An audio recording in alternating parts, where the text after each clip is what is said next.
خلصنا بقى من الاهلي، خلصنا بقى من الزمالك، نخش بقى ايه على الوحش يا معلمي. منتخبنا دلوقتي النهارده كسب اثيوبيا 2-0 في المغرب. مالكش دعوه، دي القاره الافريقيه، دي الماما افريكا. تمام. نخش بقى يا معلمي على التشكيل، عشان التشكيل فيه قصص وروايات وحكايات طويله جدا. تعالى واحده واحده كده. الشناوي، عبد المنعم، رامي، هاني، عطيه، حمدي فتحي، تريزيجيه، زيزو، مرموش، اسامه فيصل، ومحمد صلاح. تعال نشوفوا كده التشكيل كده بيقول ايه يا جماعه. لو جبت عيل صغير معاك يقول لك يا باشا ده 3 4 3، سلام عليكم، خد بعضه ويمشي خلاص. الثلاث باين قوي، 3 4 3 جميل، تشكيل باين جدا. بس بصراحه على ارض الواقع ما كانش 3 4 3، كان 4 2 3 1.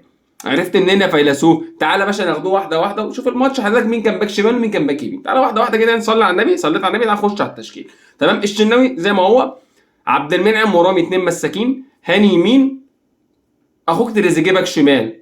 18 نادي ما همش باك شمال، عديها يا ريس، عديها المره دي. تمام. خش على عطيه وحمدي اتنين، صلاح بلاي ميكر، زيزو مرموش، وقدامه اسامه فيصل. صلاح بلاي ميكر ازاي؟ بيلعبها ازاي؟ لا هو بيلعبها مع المنتخب. هو صلاح بيلعب اللي هو عايزه، يعني هو بينزل كده بيرموه في الملعب والدنيا حلوه، هو ما عندوش مشكله خالص. هو راجل بينزل في الملعب وربنا ايه بيدير الصح. هنتكلم على صلاح بس مش دلوقتي، يعني ناخدهم بس واحده واحده.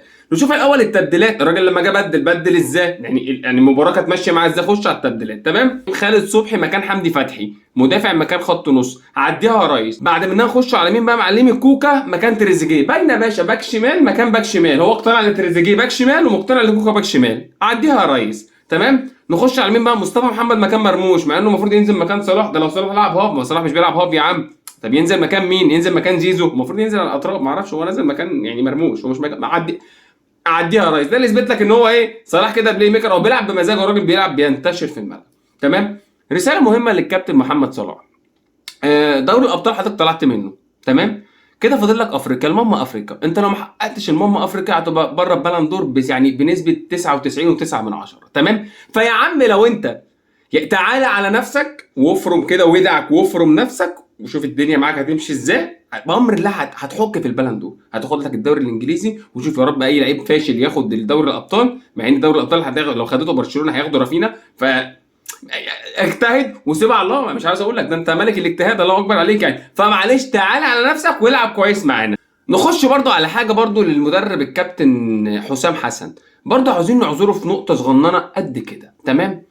اثيوبيا اللي موجوده دي مش شبه اثيوبيا بتاعت زمان، مش دي 2010 و2006 و2012 والكلام ده. لا لا، اثيوبيا كانت بتاعت زمان، كانت بيجوا سته نقاشين وسته حدادين، كانوا بيبقوا مقتنعين ان هم 12 وهم 11 اصلا في الملعب، بيجي يلعبوا كده. تمام. والمدرب بتاعهم بيبقى اصلا يعني مش موجود اصلا، اي حد معدي في الشارع بتاع درب عندنا ماتش. تمام. والدنيا في البلال خالص. لا يا معلم، اثيوبيا دلوقتي بقى عندها محترفين، عندها عيل رقم 10 كان بيطير بصراحه. فالدنيا بصراحه الكوره اتغيرت. نعذر الكابتن حسام في الحته دي. الكرة الافريقيه اتغيرت خالص، والمنتخبات بتتحول، المنتخبات الصغيره بقت منتخبات كبيره. فدي حاجه بصراحه لازم نعذرها للكابتن حسام. المباريات بقى التقيله، نخش مثلا عندنا مباراه تقيله مع المغرب، عندنا مباراه تقيله مع الجزائر، عندنا هتلعب بانه خطه من وجهه نظرك انت؟ قول لي كده، هيلعب بانه خطه؟ المفروض يلعب بثلاثه ورا ويقفل الدنيا. طب الثلاثه اللي ورا دول هيبقى فيهم باك؟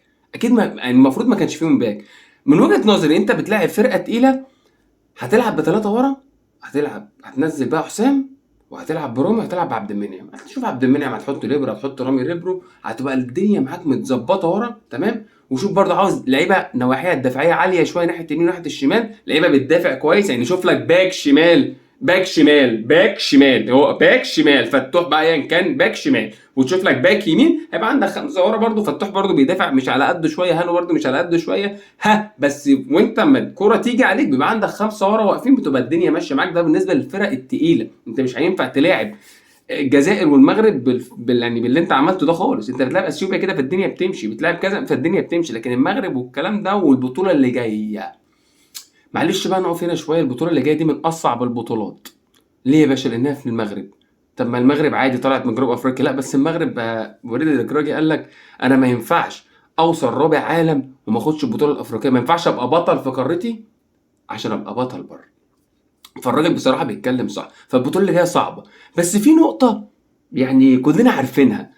اي فريق، اي منتخب عفوا، في افريقيا بيترعب من منتخب مصر. يا عم ابقى مريض، لا ابقى مريض اي حاجه. هات 11 واحد يا باشا ولبسهم تيشيرت منتخب مصر ويرميهم في الملعب، ما يعرفوا. هات الناشئين بتوعنا وارميهم في الملعب، هيخافوا. صدقني التيشيرت بتاعنا بيخوف، والتيشيرت المنتخب الاول بيخوف قوي.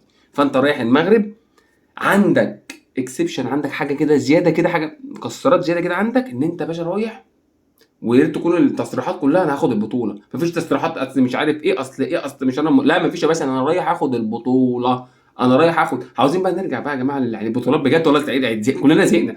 محدش فينا يعني اخر بطوله 2010 يا جماعه، احنا عايشين على تاريخ 2010 لحد دلوقتي، فكتير قوي 2006 2008 2010 بعد كده خلاص كل سنه وأنت طيب. اتنين نهائي بوم الدوان الشوالي في نص دماغنا، قال لك فريق ما بيخسرش نهائي، خسرنا.